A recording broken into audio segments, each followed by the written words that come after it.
इसी का दिन कल की गिरावट के बाद एक शानदार मोमेंटम मार्केट्स में देखने को मिल रहा है। दिन के ऊपरी स्तरों पर आकर फिलहाल बाजार कारोबार करते हुए निफ्टी 19,650 के ऊपर है, दिन के ऊपरी स्तरों पर है। बैंक निफ्टी में 300 अंकों की तेजी देखने को मिल रही है, लेकिन मिड कैप्स का जोश ज्यादा हाई है क्योंकि इंडेक्स 1.25% की मजबूती दिखा रहा है आज के कारोबार में। यहाँ पर इनफैक्ट मिड कैप्स अब 450 पॉइंट ऊपर कर रहे हैं ट्रेड। इनफैक्ट एक बार मार्केट की ब्रेथ भी दिखा देते हैं, वो भी पॉजिटिव ही है आज के सेशन में, क्योंकि दिग्गज हो या फिर छोटे स्टॉक सभी में जोरदार तेजी आज के कारोबार में देखने को मिल रही है।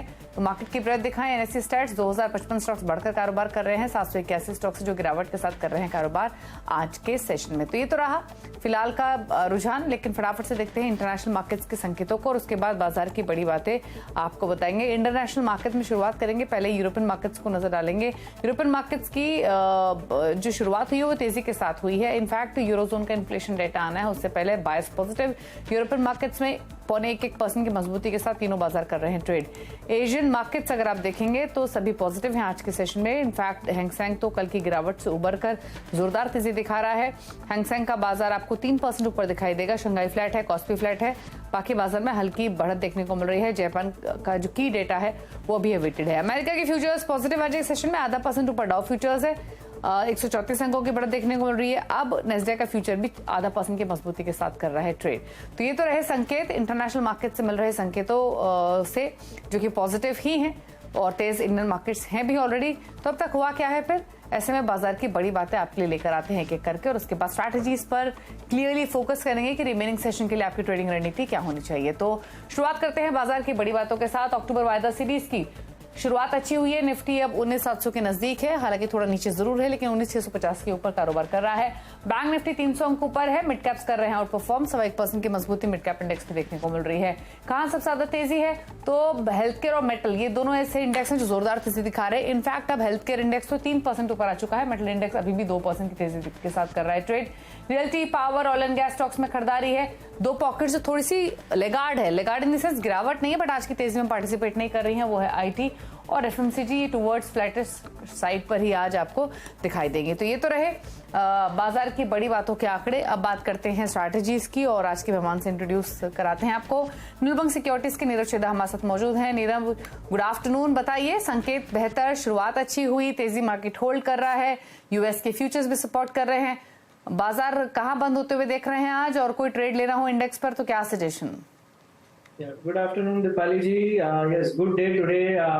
कल एक्चुअली अगर मार्केट देखते तो कल काफी डरा दिया था मार्केट ने। दो इंपॉर्टेंट लेवल्स के नीचे बंद दिया था, एक 19,600 का और एक 50 डे मूविंग एवरेज का, जो आज वापस उसके ऊपर आ गए हैं, जो एक बहुत अच्छी साइन है निफ्टी के लिए। आई बिलीव अगर आज की क्लोजिंग 19,650 के ऊपर होती है तो डेफिनेटली यहाँ से निफ्टी और ऊपर में 19,850 900 तक जाएगी। मगर आज के दिन के लिए, अभी के लिए निफ्टी और बैंक निफ्टी में कोई ट्रेड ना ले। लास्ट में जाते जाते आप ले सकते हैं 1 से 2 दिन का ट्रेड, उसके बाद आप स्टॉप लॉस लगा सकते हैं 19,680 का इन टर्म्स ऑफ फ्यूचर, मगर क्लोजिंग स्पॉट की 19,650 के ऊपर होनी चाहिए। Similar is the case for bank Nifty. बहुत बढ़िया पैटर्न बना रही है बैंक निफ्टी, इनसाइड कैंडल है। ये यही दर्शाती है कि यहाँ से इंट्राडे में शायद इतना मूव ना मिले, आज का दिन का मूव मिल चुका है, मगर अगले 2-3 दिन में अच्छी खासी बाइंग आ सकती है बैंक निफ्टी में और उसको 45,000 के ऊपर लेके जा सकती है। तो अगेन इसमें भी जाते जाते आप अगर 44,500 के ऊपर बंद देती है बैंक निफ्टी, तब जाके इसको बाय करें और स्टॉप लॉस बनेगा उसका 44,450 का। ऊपर में 45,000 के पार चले जाएगी बैंक निफ्टी अगले 2-3 दिनों में। ओके, ट्रेड्स कौन से आइडेंटिफाई किए हैं आपने स्टॉक स्पेसिफिक? या देखिए, एक लार्जर कैप है और एक स्मॉल कैप मिड कैप है। देखिए, लार्ज कैप में ओएनजीसी मुझे काफी बढ़िया लगता है। जैसे कि आपने कहा कि ऑयल प्राइसेस बढ़ रहे हैं, ऑयल प्राइसेस भले बढ़ रहे हैं, ये स्टॉक में ज्यादा बढ़ावट नहीं आई है, मगर 175 का इसका जो लेवल था ये स्टॉक ने तोड़ा है, और दैट मींस दैट एक बुलिश पैटर्न बना है। There is a good chance कि ये स्टॉक यहाँ से 210 215 के लेवल्स तक जा सकता है। तो करंट लेवल से आप ओएनजीसी खरीदिए, 184 का स्टॉप लॉस लगाइए, 205 का इसमें टारगेट रहेगा। दूसरा जो मेरा स्टॉक है वो है वाटेक वाबाग का। ये स्टॉक में देखिए 540 से लगातार सेलिंग आई है, मगर अभी जाके संभला है स्टॉक, और आज इंट्राडे चार्ट्स में, आर्ली चार्ट्स में एक ब्रेकआउट आया है। आई बिलीव ये स्टॉक में अच्छी बाइंग आ सकती है, तो 495 के टारगेट के लिए करंट लेवल से बाय करें, 454 का स्टॉप लॉस लगाएं। ओके, तो ये ट्रेड्स आपको रेकमेंड किए गए हैं और अकॉर्डिंगली आप स्ट्रैटेजीज बना सकते हैं। चलिए अब बात करते हैं कुछ और खबरों की और फोकस करेंगे एक स्टॉक पर जो है नवीन फ्लोरिन। दरअसल आज पूरा फोकस स्टॉक पर बना हुआ है और आज ये गिरावट के साथ ट्रेड कर रहा है। इस पर हम हर्षदा से समझेंगे डिटेल्स कि इस गिरावट के पीछे क्या कारण है। तो ये तो एक वीक स्टॉक है, लेकिन क्योंकि आज मार्केट का मूड पॉजिटिव है तो मिड कैप्स में काफी सारे स्टॉक्स ऐसे दिखाई देंगे जो कि तेजी के साथ कर रहे हैं ट्रेड। तो पहले फटाफट से मिड कैप्स का हाल लेकर आते हैं, उसके बाद स्पेसिफिकली फोकस करेंगे नवीन फ्लोरिन पर। मिड कैप इंडेक्स तो आपने देखा ही 1.25% की मजबूती के साथ ट्रेड कर रहा है, लेकिन स्टॉक्स दिखाते हैं फार्मा एक आउट परफॉर्मेंस दिखाते हुए। इंडेक्स 3% ऊपर है, लेकिन ग्लेनमार्क फार्मा 9.5% ऊपर, 6% ऊपर ऑरोबिंदो फार्मा, लिंकन फार्मा में 3.5% का मूव, मेट्रोपोलिस 5% ऊपर है। एनबीएफसीज में मजबूती है, एलएनटी नहीं, एलएनटी फाइनेंस ये स्टॉक है जहां पर तेजी देखने को मिल रही है। अगेन एमएनएम, ये गलती से ये स्टॉक आप देख पा रहे हैं, यहाँ एमएनएम फाइनेंशियल का स्टॉक है जो मजबूती के साथ कर रहा है ट्रेड। साथ ही पीएफसी 3% ऊपर है, श्रीराम फाइनेंस 3% की मजबूती दिखा रहा है। मेटल स्टॉक जहां तेज है आज के कारोबार में, उसमें नलको 4% ऊपर है, हिंदुस्तान कॉपर 3.5% ऊपर, जेएसपी 3% ऊपर, सेल में 2.5% का मूव देखने को मिल रहा है आज के सेशन में। तो ये तो रहा मेटल्स का हाल। फटाफट से दिखाते हैं रियल्टी स्टॉक्स। रियल्टी में जहां बाइंग उसमें शोभा डेवलपर्स 6% ऊपर, 4% ऊपर महिंद्रा लाइफ स्पेस, डीएलएफ 1.5% ऊपर है, गोदरेज प्रॉपर्टीज भी 1.5% की तेजी के साथ दिखा रहा है कारोबार। अब कुछ और स्टॉक्स दिखाते हैं मिड कैप्स के जो तेजी के साथ कर रहे हैं ट्रेड। सन टीवी 5.5% ऊपर, जेएसडब्ल्यू एनर्जी 3% ऊपर है। एफएमसीजी में बाइंग नहीं है, लेकिन सेलेक्ट स्टॉक्स अच्छा परफॉर्म कर रहे हैं। एमआईएम 5% ऊपर, सोलर इंडस्ट्रीज मजबूत है। कुछ सेलेक्ट स्टॉक जो गिरावट के साथ कर रहे हैं ट्रेड, उसमें कंसर्न एरोलेक्स 1% नीचे, न्यू इंडिया एश्योरेंस 1% नीचे, डिलीवरी जुबिलेंट फूडवर्क्स में भी ऑलमोस्ट 1% की गिरावट देखने को मिल रही है। लेकिन जो स्टॉक सबसे ज्यादा लुढ़का हुआ है आज के कारोबार वो है नवीन फ्लोरिन का। फोकस करते हैं उसी स्टॉक पर और 13% की गिरावट के साथ ये कारोबार कर रहा है आज के सेशन में। ये गिरावट क्यों आई है, क्या है इसके पीछे कारण, समझाने के लिए हर्षदा सावंत हमारे साथ मौजूद हैं। बताइए हर्षदा। यहाँ पर जो कंपनी के एमडी हैं राधेश वेलिंग, उनके इस्तीफे के बाद एक बड़ा नॉक स्टॉक ने लेता हुआ दिखाई दिया है और उनके कार्यकाल में दरअसल कंपनी ने एक बहुत अच्छा प्रदर्शन दिखाया था, उसी पर पहला रिएक्शन आता हुआ दिखाई दिया है। तो 15 दिसंबर तक दरअसल राधेश आर वेलिंग एमडी के पद पर बने रहेंगे। एक और व्यक्ति को दरअसल इनसे टेक ओवर करने के लिए कमान दी गई है, लेकिन बाजार निराश इसीलिए है क्योंकि इन्हीं के कार्यकाल में कंपनी ने बहुत अच्छा परफॉर्मेंस दिखाया था। दरअसल राधेश वेलिंग ने वो 2000 करोड़ तक के कैपेक्स का ऐलान किया था, 2024-25 में होने वाला था, वो स्पीयर हेड कर रहे थे। यही नहीं, अगर आप ध्यान दें 2018 में दरअसल वेलिंग ने कंपनी को ज्वाइन किया था और तब से लेकर अब तक कंपनी का जो परफॉर्मेंस था उसमें बस इंप्रूवमेंट ही देखने को मिली थी। आय की ग्रोथ करीब 127% बढ़ती हुई दिखाई दी थी और साथ ही साथ मुनाफा 108% बढ़ा है 2018 से लेकर 2023 तक। लेकिन सिर्फ इनका इस्तीफा बाजार को निराश नहीं कर रहा है। पिछले एक साल में दरअसल 3 बड़े कर्मचारियों ने नवीन फ्लोरिन से इस्तीफा दिया है। वेलिंग से पहले 18 अगस्त को कंपनी के जो सीईओ थे रवि वेंकटरमन, उन्होंने पद छोड़ा। यही नहीं, उससे पहले दरअसल 2022 अगस्त में कंपनी के सीएफओ बीके बंसल ने भी इस्तीफा दिया था और बीके बंसल ने सिर्फ 1 साल का ही सीएफओ के पद पर बने रहे थे। उससे पहले अगर आप अगस्त 2022 में देखें तो वहां पर भी जो सीएफओ थे उन्होंने इस्तीफा दिया था। केतन सबलोक ने भी 2021 में, बेग योर पार्डन, इस्तीफा दिया था। तो क्लियरली आप गौर करें, पिछले 1 साल में 3 बड़े एग्जिट्स और पिछले 2 सालों में 4 बड़े एग्जिट्स, और यही दरअसल आज की बड़ी दिक्कत बनी हुई है। इनफैक्ट मॉर्गन स्टैनली जैसे बड़े ब्रोकरेजेस ये कह रहे हैं कि सीनियर मैनेजमेंट का अट्रिशन बिल्कुल अच्छा नहीं और उसके लिए कंपनी के प्रोमोटर्स को बड़े कदम उठाने होंगे।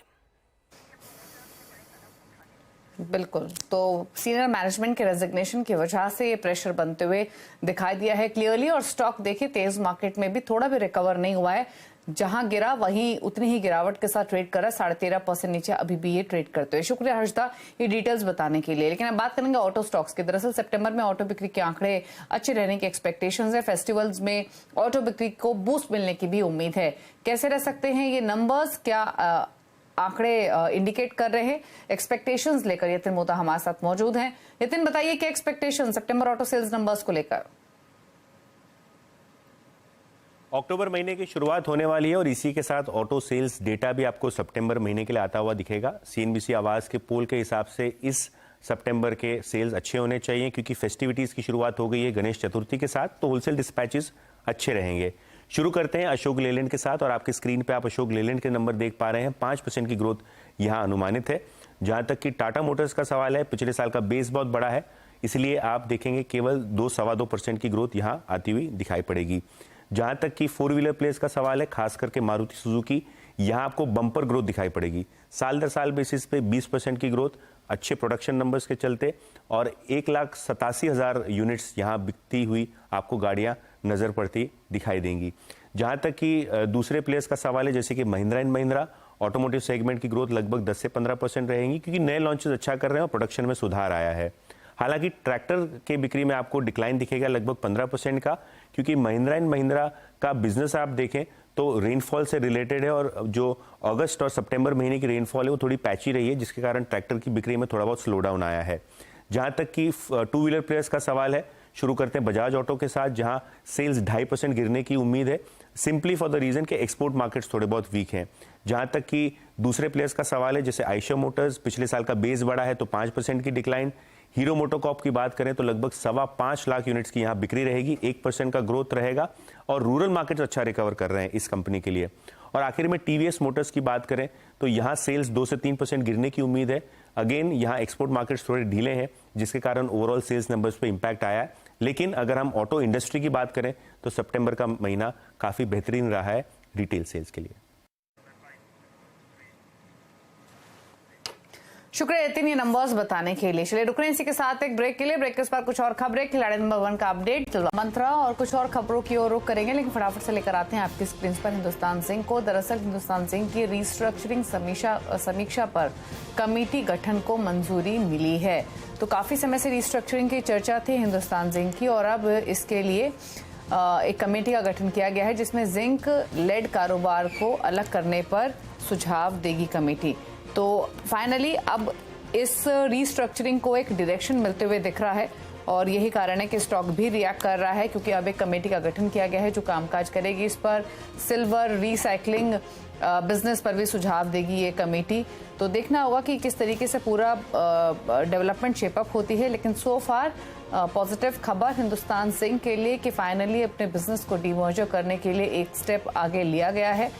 कमेटी का गठन किया गया है जो कि पूरी समीक्षा करेगी इस रीस्ट्रक्चरिंग की, अपने सुझाव देगी अलग अलग बिजनेसेस को लेकर कि कैसे करना चाहिए। स्टॉक अगर आप देखेंगे तो अब 4.5% ऊपर आकर ट्रेड कर रहा है 310-311 के लेवल्स पर। तो ये एक खबर और उसी खबर का रिएक्शन आप इस स्टॉक पर देख रहे हैं। चलिए आगे बढ़ेंगे और अब खिलाड़ी नंबर 1 का अपडेट आपके सामने लेकर आते हैं। इस हफ्ते अरुण कुमार मंत्री, 5paisa.com के रुचिर जैन, प्रतिफिनमार्ट के हरीश जुजारे के बीच मुकाबला चल रहा है। एक बार दिखाते हैं आपको अपडेट्स इनके पोर्टफोलियो से। तो हरीश ने यूको बैंक से एग्जिट किया है 43.5 के लेवल्स पर, 50 के टारगेट्स थे। नया ट्रेड ऐड कर रहे हैं तेजस नेटवर्क का, 930 के टारगेट है उसमें, 840 का स्टॉप लॉस, बाय करने की सलाह है, 882 के मौजूदा लेवल्स हैं। अरुण कुमार मंत्री का स्टॉप लॉस हिट हुआ है एरिस लाइफ साइंसेज में, तो ये एक ट्रेड है जो कैंसिल हो चुका है। अब दिखाते हैं आपको रिटर्न की स्थिति, और अब तक हमने देखा इस पूरे हफ्ते रुचित लीड कर रहे थे। फिलहाल की स्थिति आपकी स्क्रीन पर है, मुनाफे के मीटर में वही बढ़त रुचित ने अभी भी बनाई हुई है। 10.5% के रिटर्न्स के साथ पहले पायदान पर। हरीश का पोर्टफोलियो 2.25% के रिटर्न्स दे रहा है।